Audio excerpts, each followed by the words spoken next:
नमस्कार दोस्तों, स्वागत है आपका। दोस्तों बात करें कि पवन सिंह जी जो कि अभी तक सावन में कोई गीत नहीं लाए हैं, लेकिन पुराना गाना ही रिलीज कर दिए इस साल। जी हाँ दोस्तों, ये गाना आते ही ट्रेंड लिस्ट में अपना जगह बनाए। बात करें दोस्तों कि अगले सीजन जो कि नमः शिवाय गाना जो माँ अम्बे फिल्म से लाए थे, वही गाना जो कि अपने ऑफिशियल चैनल से रिलीज कर दिए हैं। जी हाँ दोस्तों, ये नाम चेंज कर जो कि नाम अब की बार रखे हैं आइल सावन, जो कि ये गाना को रिलीज कर दिया गया है। ये गाना जो कि अगले साल के होते हुए भी ट्रेंडिंग लिस्ट में अपना जगह बना लिया। दोस्तों बात करें कि ये म्यूजिक सेक्शन में 16 नंबर पर और है, जो कि ये मेन में 4 नंबर पर ट्रेंड कर रहा है। आप सब देख सकते हैं, स्क्रीनशॉट में लगा दिया हूँ दोस्तों।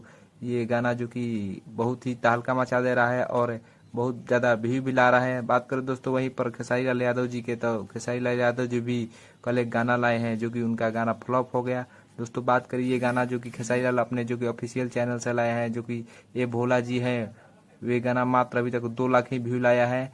और पवन सिंह जी का गाना उसको बहुत पीछे कर चुका है, जो कि उनका गाना पवन सिंह जी का गाना बहुत ही आगे चल रहा है, जो कि अगले सीजन के होते हुए भी पवन सिंह जी आगे निकल चुके हैं। और खेसारी लाल यादव जी के इस साल का गाना जो कि टक्कर नहीं दे पा रहा है पवन सिंह जी के गाना को। दोस्तों आपको ये खबर कैसा लगे कमेंट करके बताओ, और वीडियो को ज़्यादा से ज़्यादा शेयर करें। धन्यवाद।